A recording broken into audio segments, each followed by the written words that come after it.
Next நம்ம இதை continuity பார்க்கலாம். அதாவது நெக்ஸ்ட் என்ன சொல்கிறாங்க பார்த்தா molar mass of a mass of 1 mole. அப்போ ஒரு மோல்னு என்னது நான் ஏற்கனவே சொல்லியிருக்கேன். ஒரு மோல்ன்றது எண்ணிக்கையை குறிக்கும் ரைட்டா. எண்ணிக்கைன்றது என்னது, இப்போ எந்த எலிமெண்ட்டு கூட நீ எடுத்துக்கோ, அதோட எண்ணிக்கைன்றது என்னது, அதுக்குள்ளே எவ்வளவு பார்ட்டிக்கல் இருக்குது, இல்லை எவ்வளோ ஆட்டம் இருக்குது. பார்ட்டிக்கல் ஆட்டம் எவ்வளோ இருக்குன்னா என்ன, ஒரு மாலிகுலில் இருக்கும். H2 மாலிகுல், அதில் எவ்வளோ மாலிகுல் இருக்குதுன்னு சொன்னால் ஒரு மோல் ஆஃப் த H2 என்னது, H2க்கு முன்னாடி ஒன்றுமே இருக்கக்கூடாது, ஒன்று தான் இருக்கணும். 2 இருந்தால் 2 மோல் ஆச்சு. அப்போ 1 மட்டும் இருந்ததுன்னா அதுக்குள்ளே எவ்வளோ இருக்கும், 6.022 × 10⁻23 இருக்கும் எண்ணிக்கை, அவ்வளோ மோல் இருக்கும். இப்போ ஒரு ஆட்டம் எடுத்துக்கோ, ஏதாவது ஒரு ஆட்டம் நீங்கள் எடுத்துக்கோங்க. அந்த ஆட்டத்தில் இப்போ குளோரினே எடுத்துக்கோங்க, 17 தானே. அப்போ 17 கிராம் எவ்வளோ ஆட்டாமிக் மாஸ் நம்பரோ அவ்வளோ கிராமில் எவ்வளோ எண்ணிக்கையில் இருக்கும் குளோரின் ஆட்டம்னு கேட்டிங்கன்னா 6.022 × 10⁻23 தான் இருக்கும். இப்போது அவ்வளோ அணுக்கள் இருக்கிறது, அதனுடைய எடை என்னன்னு பார்த்தா மோல்னால் அதோட எண்ணிக்கை, அதுக்குள்ளே எவ்வளோ எடை இருக்குதுன்னு பார்த்தா அதை மோலார் மாஸ். அதான் சொல்கிறேன், molar mass is the mass of 1 mole. ஒரு மோலில் உள்ள அணுவாக இருந்தால் அது ரைட்டு, அந்த அணுக்குள்ளே அட்டாமிக் மாஸ் நம்பரை பார்த்து அதுக்குள்ளே அட்டாமிக் மாஸ் நம்பரை பார்த்தோம்னா என்னது, 17 கிராமுக்குள்ளே இவ்வளோ எண்ணிக்கையில் இருக்குது அப்படிங்கிறான். அப்போது அட்டாமிக் மாஸ் நம்பர் அது ஒரு ஆட்டத்துக்கு போச்சு. அப்போது 2 ஆட்டமாக இருந்தால் என்ன பண்ணுவீங்க, அப்போ அது ஒரு என்னது ஒரு மாலிகுல் ஆகிடுது ரைட்டா. அதுதான் சொல்கிறேன், மாலிகுல்னு சொல்லலாம், எலிமெண்ட்னு சொல்லலாம், ஒரே ஆட்டமாக இருந்ததுன்னா. அப்போ molar mass is the mass of 1 mole, ஒரு மோலோட எடை அப்படின்றான். ஆஃப் த சப்ஸ்டன்ஸ், அந்த சப்ஸ்டன்ஸில் உள்ள சப்ஸ்டன்ஸ்ன்றது ஒரு பொருளில் உள்ள ஒரு மோலில் உள்ள எடை. இப்போ H2 ஒரு மோல், மொத்தம் ஒரு வாட்டர் மாலிகுல்னு ஒரு மோல் ரைட்டா. அதில் உள்ள மொத்த எடைனா அப்போ Hோட அட்டாமிக் மாஸ் நம்பரு ப்ளஸ்ஸு ஓவோட அட்டாமிக் மாஸ் நம்பர். H2 2 போடணும், 2 ஹைட்ரஜனோட அட்டாமிக் மாஸ் நம்பர் ரைட்டா. பெருக்கிக்கணும், அதுக்கடுத்து கூட்டிக்கணும் ரைட்டா. அப்போ இதெல்லாம் நீங்கள் செஞ்சீங்கன்னு சொன்னால் உங்களுக்கு அதனுடைய எடை தான் இன் கிராமில் வரும். ரேஷியோனா கிராமில் வராது, யூனிட் வராது, இன் கிராம் பெர் மோல். ஒரு மோலுக்கு இவ்வளோ கிராம்னு சொல்லுவாங்க. இது வேணால் நான் ஒரு எக்ஸாம்பிளாக காமிக்கிறேன் பாருங்கள். Molar mass is the mass of 1 mole of substance. ஒரு சப்ஸ்டன்ஸில் ஒரு மோல் எக்ஸாம்பிள் காமிச்சா தெரியும். It is expressed in gram. இது விவரிக்கப்படுகிறது, கிராமில் சொல்லப்படுகிறது. இன் சிம்பிள் வேர்டு, சாதாரணமாக சொல்லணும்னா ஹவு மச் 1 மோல் அப்படின்னா ஒரு மோலுக்குள்ள எவ்வளோ எண்ணிக்கையில் இருக்கும், 6.022 எண்ணிக்கை இது மோல் ரைட்டா. இதனுடைய எடை எவ்வளோன்னு பார்க்குறது தான் மோலார் மாஸ். அப்போ இங்கே பாருங்கள், வாட்டர் மாலிகுல் இருக்குது. இப்போ வாட்டர் மாலிகுலுக்குள்ளே H2 வாட்டர் மாலிகுல் எவ்வளவு மோலார் மாஸ் இருக்குது, அப்படி எவ்வளோ மாஸ் இருக்குதுன்னு பார்க்கணுன்னா இப்போ தனியாக ஹெச்சில் மட்டும் எவ்வளவு மாலிகுல் இருக்குன்னு பார்க்கணுன்னா எண்ணிக்கையில் சொல்லிடலாம். 6.022 × 10⁻23 சொல்லிடலாம். இப்போது இந்த இதில் எவ்வளோ எடை இருக்கும் அப்படின்னு பார்த்தீங்கன்னா மோலாரில், இந்த மோலாரில் H2O எவ்வளோ எடை இருக்குது, H எவ்வளோ இருக்குது, ஒரு 2 இருக்குது. அப்போ 2 × அதோட அட்டாமிக் மாஸ் நம்பர் என்னது 1. அப்போ 2 × 1 2 ப்ளஸ் ஓ எவ்வளவு 18 16 8 16 ஆமாம் 16. அப்போ 1 தான் இருக்குது ஓ, அப்போ 1 அப்போ 2 + 16 அப்போ 18. இதோட மொத்த வெயிட் எவ்வளவு 16. அப்போ 16 கிராம்னு அர்த்தம். போதுமா, கிராம் பெர் மோல். ஒரு மோல் தானே இது, ஒரு H2O தான், 2 இல்லை. அப்போ 2 H2O இருந்தால் 16 + 16 32. 3 H2O வந்தால் இன்னும் ஒரு 16 கூட்டிக்கிறணும், 48 ரைட்டா. இப்போ ஹைட்ரஜன் எவ்வளோ அட்டாமிக் மாஸ் நம்பரு 1 தான். அப்போ ஹைட்ரஜனுக்கு எவ்வளவு வெயிட்டு 1 கிராம் பெர் மோல் ரைட்டா. அப்போ ஆக்சிஜனுக்கு எவ்வளவு 16 கிராம், 1 தான் இருக்குது ஒரு ஆட்டத்துக்கு 16 கிராம் பெர் மோல். இங்கே 2 ஹைட்ரஜன் இருக்குது, அதனால் 2 × 1 2 ஆச்சா. அப்போ ப்ளஸ்ஸு கூட்டிக்கணும். அப்போ ஒரு ஆக்சிஜன் தான் இருக்குது, 1 × 16 அட்டாமிக் மாஸ் நம்பர். அப்போ இதை பெருக்கிட்டு கூட்டினீங்கன்னா வந்துடும். அப்போ எவ்வளோ 18 கிராம். மொத்தம் இந்த வாட்டர் மாலிகுல் எடை எவ்வளவு 18 கிராம் பெர் மோல். இவ்வளோ தான் இது வெயிட்டு. இப்போ பாருங்கள், நெக்ஸ்ட் அடுத்ததுக்கு போவாங்க.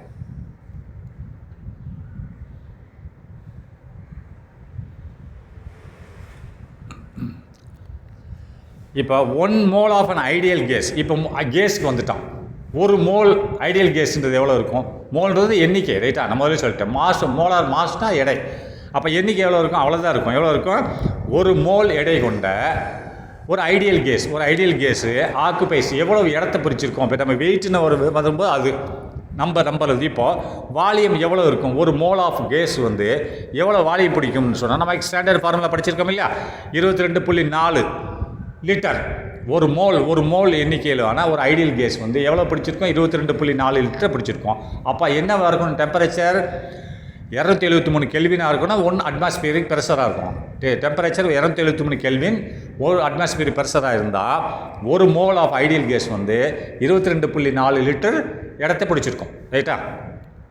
நெக்ஸ்ட்டு சிமிலர்லி இதே மாதிரி டு த மோல் கன்செப்ட், இந்த மோல் கன்செப்ட் மாதிரி வச்சு பார்த்து வந்தோம்னா சொன்னோம்னா the concept of equivalent mass also used in analytical chemistry அப்படின்னா, அதாவது மோலில் நம்ம பார்த்த கான்செப்ட் கருத்தின் பிரகாரம் the concept of equivalent mass, அதாவது சமமான எடை என்பது is also used in analytical chemistry, அதாவது சமமான எடை என்பது பயன்படுத்தப்படுகிறது. இது அனலிட்டிக்கல் கெமிஸ்ட்ரியில் பயன்படுத்தப்படுகிறது, அதாவது பகுப்பாய்வு வேதியியல்னு சொல்லுவோம். அனலிட்டிக்கல்னால் பகுப்பாய்வு வேதியியலில் பயன்படுத்தப்படுகிறது.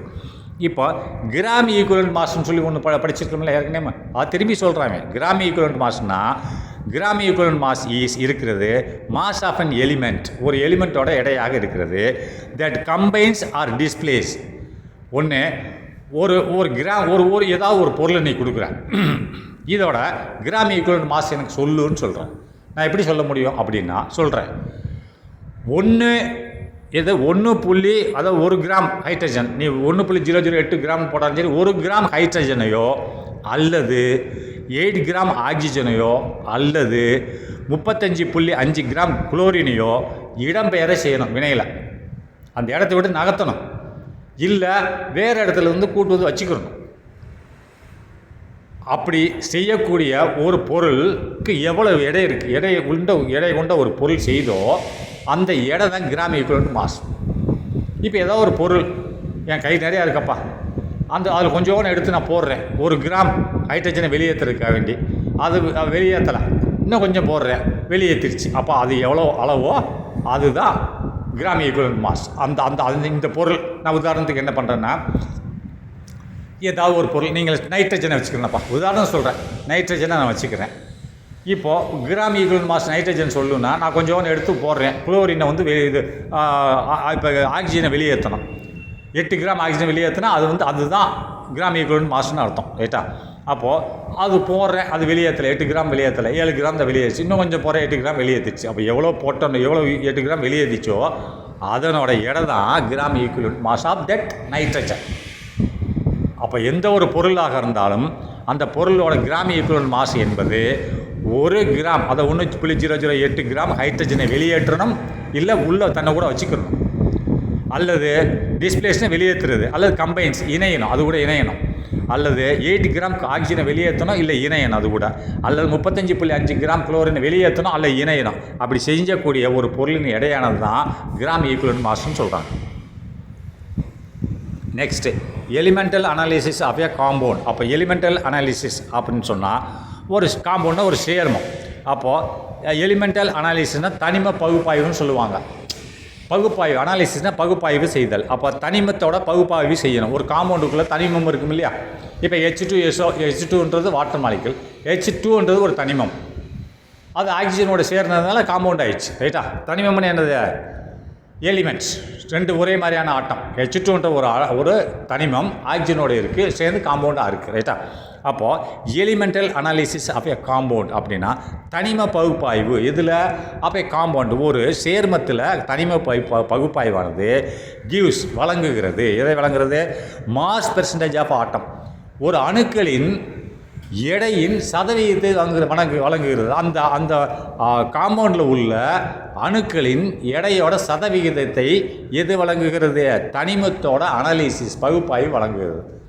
அந்த தனிமத்தை நீ எவ்வளோ பெர்சன்டேஜ் இதில் கலந்துருக்கு இந்த காம்பவுண்ட்லன்னு பார்க்குற இல்லையா, எவ்வளோ சதவீதம், அதுதான் சொல்கிறான் elemental analysis of a compound. ஒரு கலவை, ஒரு சேர்மத்தின் காம்பவுண்டு கலவை சேர்மத்தின் தனிம பகுப்பாய்வு என்பது கிவ்ஸ் கொடுக்கிறது, வழங்குகிறது mass percentage of the atoms, அதில் உள்ள அணுக்களின் எடை சதவீதத்தை வழங்குகிறது.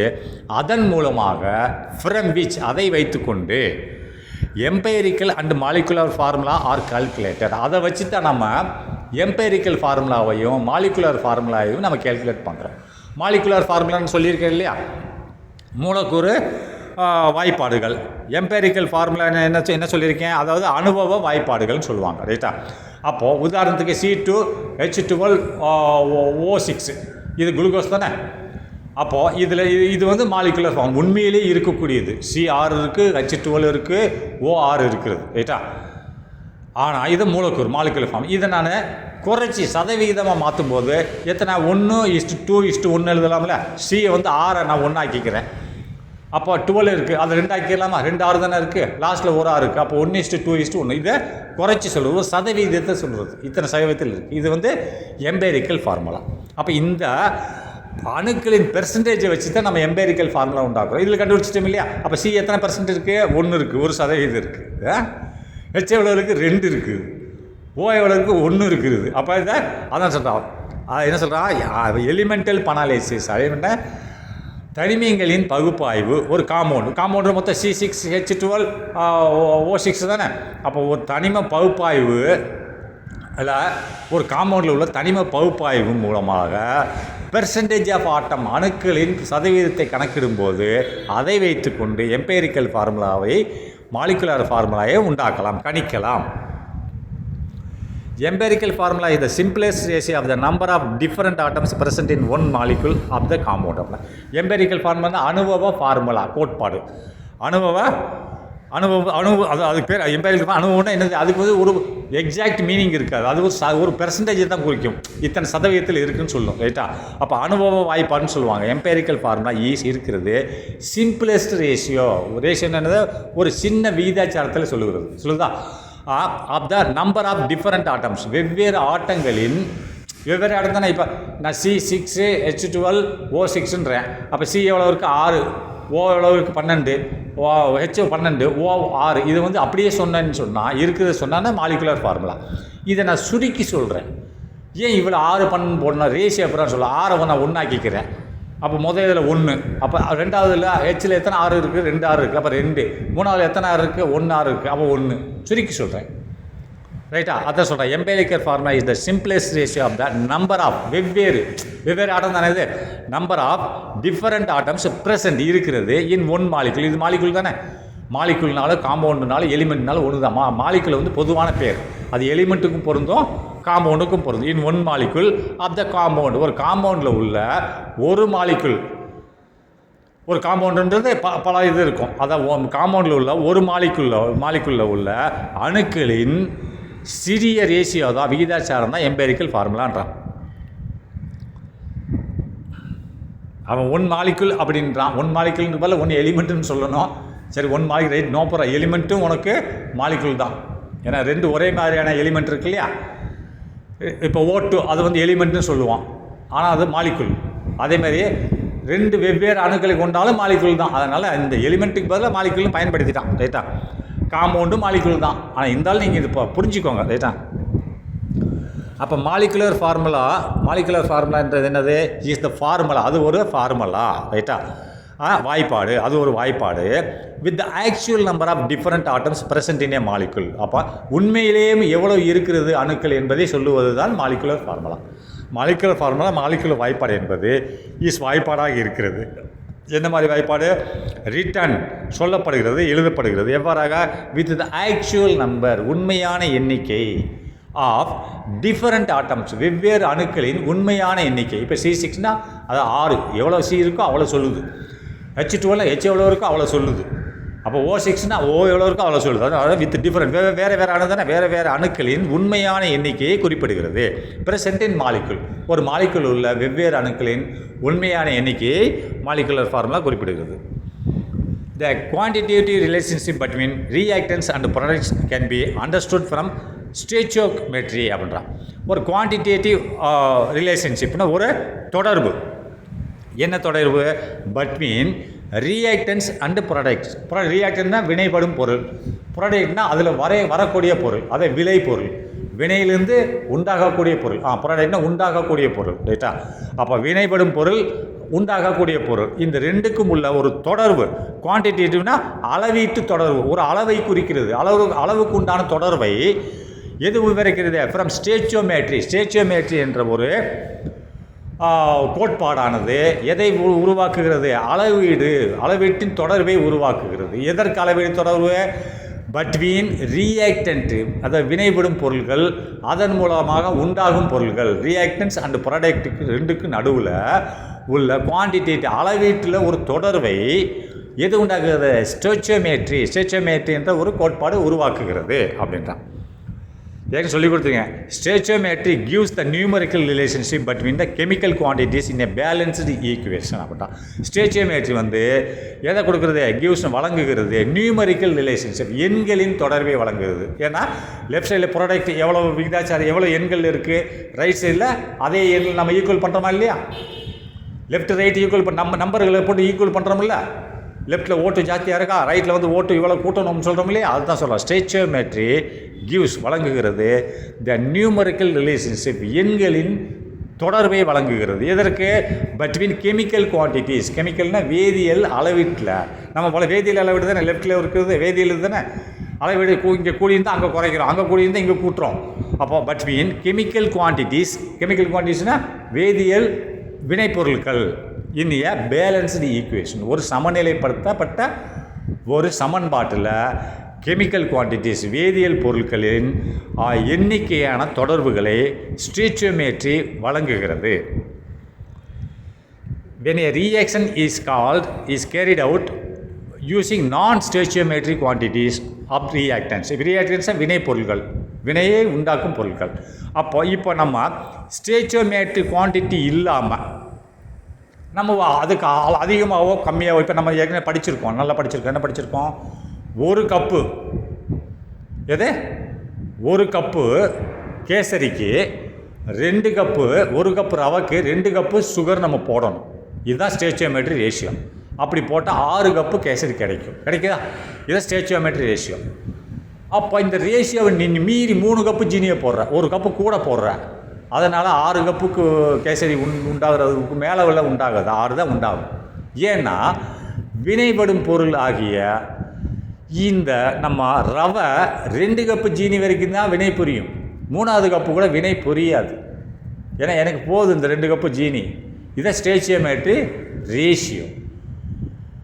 நீ கூட போடுறதுனால அது கூட இந்த ரவை போய் வினை புரியாது, அதை ஒதுக்கி வச்சிடும். அது எக்ஸஸ் கேட்டா வினை புரிஞ்சு அதே 6 கப்பை தான் கொடுக்கும், 7வது கப்பு கொடுக்கும். அப்போ ஜீனி ஒன்று போட்டமே அதை காணமே நீ நினைக்கூடாது, அது கூட வினை புரியாது. புரிஞ்சுதா? அதைத்தான் சொல்கிறான். வென் ஏ ரியாக்ஷன், ஒரு வினையானது இஸ் கேரிட் அவுட் செய்யப்படும்போது, உண்டாகும்போது, யூஸிங் நான் ஸ்டோச்சியோமெட்ரிக் குவான்டிட்டிஸ், நான்னா ஸ்டோச்சியோமெட்ரி ரேஷியோ இல்லாத அளவீட்டை நீ பயன்படுத்தினால், ஸ்டோச்சியோமெட்ரி ரேஷியோன்னா ஒரு கப்புக்கு ரவைக்கு 2 கப்பு ஜீனி தான், இது ஸ்டோச்சியோமெட்ரி. அப்போ தான் 6 கப்பு கிடைக்கும். நீ 3 கப்பை பயன்படுத்தினன்றதுக்க வேண்டிய இன்னொரு கப்பு எனக்கு கூட வரும்னா வராது. அதுதான் சொல்ல, நீ அப்படி ஸ்டோச்சியோமெட்ரி ரேஷியோ இல்லாமல் நீ பயன்படுத்தினால், இந்த ரியாக்ஷனை ஒரு வினையில் இஸ் கேரிட் அவுட் செய்தால் யூஸிங் நான் ஸ்டோச்சியோமெட்ரி குவான்டிட்டி, ஸ்டோச்சியோமெட்ரி அளவீடு இல்லாமல் நீ பயன்படுத்தினால் ஆஃப் ரியாக்டன்ட் வினைப்படும் பொருள்கள், இதானே வினைப்படுகிறது பொருளை பயன்படுத்தினால் த ப்ராடக்ட் ஈல்ட், அதில் வரக்கூடியது, அதிலிருந்து நாம் பெறக்கூடியது எது வில் பி இருக்கும் டிட்டர்மைன்டு பை த ரியாக்டன்ட். அதை ப்ராடக்ட் எவ்வளோ வரணும் அப்படின்றத தீர்மானிப்பதே ரியாக்டன்ட் தான், வினைபடு பொருள் தான் தீர்மானிக்கும். ஏன்னா இது சொல்லும் வினைபடு, எனக்கு 2 கப்பு இருந்தால் நான் 6 கப்பு கொடுப்பேன், நீ 3 கப்பு கொடுத்தா நான் கூட வினை புரிய மாட்டேன் அப்படின்னா அது தீர்மானிக்கும். 3வது கப்பு கூட வினை புரியணுமா இல்லை தீர்மானிக்கிறது யார்? ரியாக்டன்ட் தான். அது வினையே புரியாது, அது சும்மா தான் இருக்கும், அளவும் கூடாது அப்படின்றது தான் சொல்கிறான். ஸோ த ப்ராடக்ட் ப்ராடக்ட்னா வரக்கூடிய பொருள், உண்டாகக்கூடிய பொருளை வில் பி எவ்வளோ உண்டாகணுன்றது தீர்மானிப்பது யார்? Will be determined. எவ்வளோ கப்பு கேசரி வரணுன்ற தீர்மானிப்பது will be determined by the ரியாக்ட்னா வினைபடும் பொருள் ஆகிய அந்த ரவை தான் தீர்மானிக்கும். ரவை எவ்வளோ வினை புரியுதோ அவ்வளோ வரும். 2 கப்போடு அது முடிஞ்சு வச்சு கெப்பாசிட்டி. ஒரு கப்பு ரவைக்கு 2 கப்பு ஜீனியோட, அதுக்கு மேலே இது கெப்பாசிட்டி இல்லை, 3வது கப்பு கூட வினை புரியாது. அப்போ இது தானே தீர்மானிக்குது. Determined reactant that is completely consumed and is called the limiting factor. அப்படின்னா தட்னா அவைகள் கம்ப்ளீட்லி மொத்தமாக, அவைகள் எதை குறிக்குது? ரவையை குறிக்குது. தட் இஸ் கம்ப்ளீட்லி கன்சியூம்டு, மொத்தமாக அது முழுமையடையப்பட்டது. அதான் அந்த ரவை ஃபுல்லாக ரியாக்ஷன் முடிஞ்சிடுச்சு. அப்போ 3வது கப்பு ஜீனி கூட ரவை வினை புரிவதற்கு ரவை இல்லை. அதான் சொல்கிறேன். தட் இஸ் கம்ப்ளீட்லி மொத்தமாக கன்சியூம்னா முடிக்கப்பட்டது. அண்ட் இஸ் கால்டு அப்படி முடிக்கப்பட்டதை இஸ் கால்டு எவ்வளோ லிமிட்டிங் ரீஏஜென்ட். அந்த மாதிரி ரவை 2 கப்போட வினை புரிஞ்சு இந்த வேலையை முடிச்சுக்கிறது. அப்படி செய்யக்கூடியதுக்கு பேர் தான் லிமிட்டிங் ரீஏஜென்ட், கட்டுப்படுத்தும் காரணி. இதுதான் கட்டுப்படுத்துது. அதுதான் கட்டுப்படுத்தும் காரணின்னு யார்? இந்த ரவை தான். அப்போ it limits the further reactions to take place. இந்த ரவையானது இதை குறிக்குது. இட் லிமிட்ஸ், இது லிமிட்டை கட்டுப்படுத்துகிறது. த further reaction to take place, இது மேலும் வினை புரியாமல் கட்டுப்படுத்துகிறது. அந்த 2ஓட நிப்பாட்டிக்கிறது. 3வது கப்பு ஜீனியோட வினையே புரியாது, அது எக்ஸஸாக சும்மா தான் கிடக்கும். அப்போ இந்த மிஞ்ச இருக்குல்ல, இந்த இன்னொரு கப்பு, அதுக்கு பேர் என்ன சொல்லுவாங்கன்னா த அதர் ரீஜென்ட். அப்போ அது ஒரு காரணி தானே, 3வது கப்பு ஒரு காரணி. அதுக்கு பேர் என்ன சொல்கிறாங்கன்னா அது வினை புரியாமல் சும்மா இருக்குது. The other reagent which is in excess, இந்த அதிகமாக இருக்கக்கூடிய இன்னொரு கப்பு இருக்கு இல்லையா, அதைத்தான் சொல்கிறாங்க. The other reagent which is excess, அது அதிகமாக இருக்கக்கூடிய அது அந்த வினைவிடும், அது வினைவிடும் பொருள் தான். இந்த வினையை தீர்மானிக்கிறது யார்? ரவை. ஆனால் அது ஒரு வினை விடும், அது கூட வினை புரியாது. இது அதுதான் சொல்கிறான். த அதர் ரீஜென்ட், அந்த 3வது கப்பு ஜீனி விச் இஸ் இன் எக்ஸஸ், அதிகமாக இருக்கிறது, இஸ் கால்டு எக்ஸஸ் ரீஏஜென்ட். அதை என்ன சொல்கிறான்? அந்த 3வது கப்பு சும்மா இருக்கு இல்லையா, வினை புரியாமல் இருக்கு இல்லையா, அதை அதிகமாக உள்ள எக்ஸஸ்னால் அபரிவிதமாக உள்ள ரீஏஜென்ட், வினைபடும் பொருள் என்று சொல்லுகிறார்கள். The reactions involving loss of electron is oxidisation. இங்கே ஆக்சிடைசேஷன் வந்திருக்கான். ஆக்சிடைசேஷன் என்னது? எலக்ட்ரான் வெளியில் போகும், இல்லை ஹைட்ரஜன் வெளியில் போகும், அதுக்கு பதில் ஆக்சிஜன் உள்ளே வரும், அதுதான் ஆக்சிடைசேஷன். இந்த ரியாக்ஷனை வினை இன்வால்விங் நடைபெறுகிறது. லாஸ் ஆஃப் எலக்ட்ரான், லாஸ் ஆஃப்னா எலக்ட்ரானை இழந்து நடைபெறுகிறது. எலக்ட்ரான் வெளியில் போய் ஒரு வினை நடைபெறுகிறது, அதற்கு பேர் தான் oxidisation. And gain of electrons, அப்போ எலக்ட்ரான் உள்ளே வருகிறது, இஸ் கால்டு ரிடக்ஷன். எலக்ட்ரான் உள்ளே வந்தால் ரிடக்ஷன். அப்போது எலக்ட்ரான் வெளியில் போனால் ஆக்சிடைசேஷன், அதுக்கு பதில் ஆக்சிஜன் உள்ளே வந்துடும். இப்போ எலக்ட்ரான் உள்ளே வந்தால் ஆக்சிஜன் வெளியே போயிடும், இதுக்கு பேர் reduction. Usually both these reactions takes place. பொதுவாகவே இந்த 2 வினைகளும் டேக்ஸ் பிளேஸ் சைமுல்டேனியஸ்லி, ஒரே நேரத்தில் நடைபெறும். ஆக்சிடைசேஷனும் ரிடக்ஷனும் ஒரே நேரத்தில் நடைபெறும். யூஸ்வலினா பொதுவாகவே போத் தீஸ் ரியாக்ஷன்ஸ், இந்த 2 வினைகளும் டேக்ஸ் பிளேஸ் நடைபெறுகிறது சைமுல்டேனியஸ்லி, ஒரே நேரத்தில். And are called redox reaction. அப்படி ஒரே நேரத்தில் 2 வினைகளும் நடைபெற்றால் அண்டு மேலும் ஆர் கால்டு, அவைகள் அழைக்கப்படுகின்றன எவ்வாறாக? ஆஸ் ரீடக்ஸ் ரியாக்ஷன், ரீடக்ஸ் வினைகள் என்று அழைக்கப்படுகின்றன, ஒரே நேரத்தில் நடந்தால். அப்போ these redox reactions can be explained using oxidation number concept. இந்த ரீடக்ஸ் ரியாக்ஷனை நாம், ரீடக்ஸ் வினைகளை கேன் பி எக்ஸ்பிளைன் நாம் விவரிக்கிறோம். எப்படி? யூஸிங் பயன்படுத்தி, எதை பயன்படுத்தி? ஆக்சிடைசேஷன் நம்பர் கான்செப்ட், ஆக்சிடைசேஷன் எண் கருத்தை பயன்படுத்தி நாம் இந்த ரீடக்ஸ் ரியாக்ஷனை விளக்குகிறோம். Oxidation number is the imaginary charge left on the atom when all other atoms of the compound have. நல்ல பாடத்துக்கு பார்த்துக்கோங்க. ஆக்சிஜன் நம்பர் என்பது is the imaginary charge. Imaginary, இது நான் வேறு இதில் காமிக்கிறேன், இருங்க, இதை நான் அங்கே காமிச்சிடுறேன், பிறகு வர்றேன். இதில் வரல,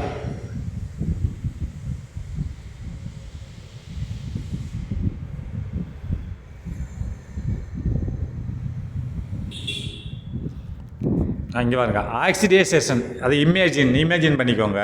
தட் இன் ஏ மாலிகுல், ஒரு மாலிகுலில் we remove all other atoms. அதாவது ஆக்சிடைசேஷன் அந்த இதுக்கு தான் இது வருது. சரி, இருந்தாலும் நான் சொல்கிறேன், இருங்க.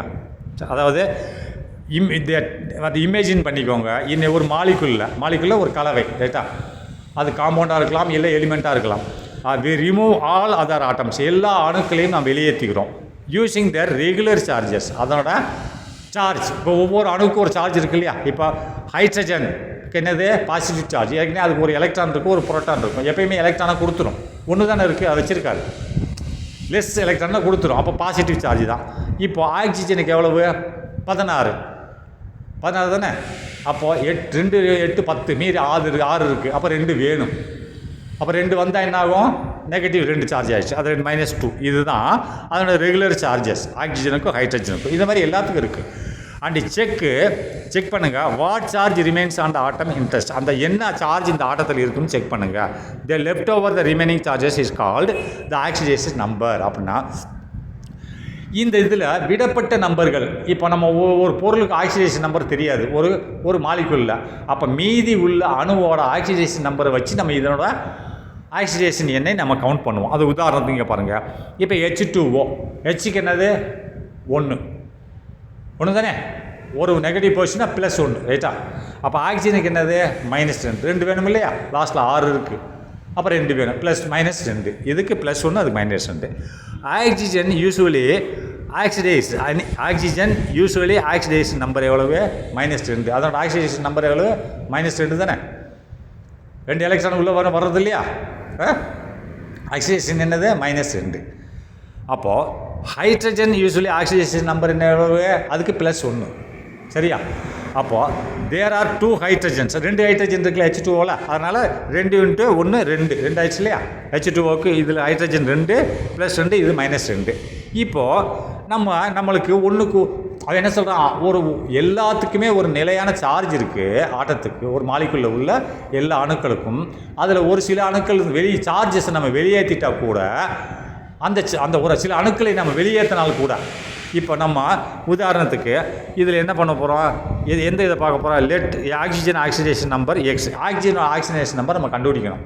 ஆனால் நம்மளுக்கு தெரியாது, H2Oவில் ஆக்சிஜன் தெரியாது, ஆனால் H தெரியும். Hஓட அணுவை நம்ம வெளியேற்றினால் கூட, இந்த மாலிகுலிருந்து H அணுவை நம்ம வெளியேற்றினால் கூட அதனோட ஆக்சிடேஷன் நம்பரை வைத்து நாம் இந்த ஆக்சிஜனோட ஆக்சிடேஷன் நம்பரை நாம் கணக்கிடலாம். அதான் சொல்கிறேன். இப்போ எக்ஸ்ன்ற என்னது? ஆக்சிஜனோட நம்பர் நம்மளுக்கு தெரியாது. Let oxygen oxidation number will be எக்ஸ்னு வச்சுக்கிறோம். அப்போ H2O தானே, அப்போ O முன்னாடி எடுத்துக்கிட்டான். H எவ்வளவு? 2 தானே, 2 H இருக்குது, 2 × +1 தானே, ஹைட்ரஜனுக்கு அளவு +1, அப்போ +2 ஆகிப்போச்சு. அப்போ X +2, X தான் ஹைட்ரஜன் வாட்டர் மாலிகுலில். அப்போ இந்த X இந்த 2 டைரக்ஷனில் போச்சுன்னா -2 ஆயிடுச்சா, வந்துருச்சா? அப்போ நம்ம இது X எதை வச்சு கண்டுபிடிச்சோம்?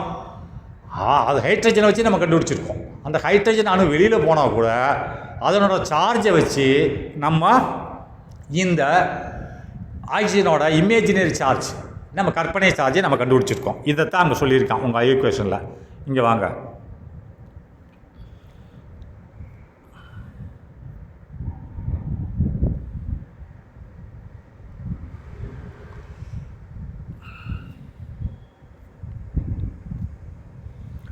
Oxidation number is the imaginary number. Oxidation number என்னது? H2Oவில் நமக்கு கிடைக்கும். இப்போ Hஓட ஆக்சிடேஷன் நம்பர் நம்மளுக்கு தெரியும்.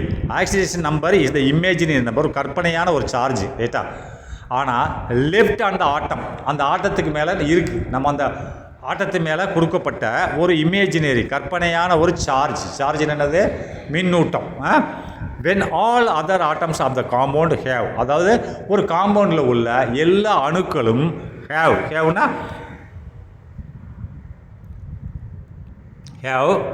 have been removed, அதை நீக்கப்பட்டால், எல்லா அணுக்களும் ஒரு காம்பவுண்டில் உள்ள எல்லா அணுக்களும் அந்த காம்பவுண்டை விட்டு நீக்கப்பட்டால் in their usual oxidation state, அப்படின்னா அதனோட உண்மையான ஆக்சிடேஷன் நம்பர்லேருந்து நீக்கப்பட்டால், அப்படின்னா அந்த அணுவை நம்ம அந்த காம்பவுண்ட்லேருந்து வெளியே எடுத்தால் கூட அதனுடைய எண்ணிக்கை சார்ஜ், இமேஜினரி சார்ஜை வச்சு மீதி உள்ள அணுவோட சார்ஜை நாம் கண்டுபிடித்து கொள்ளலாம் அப்படின்னு சொல்கிறான்.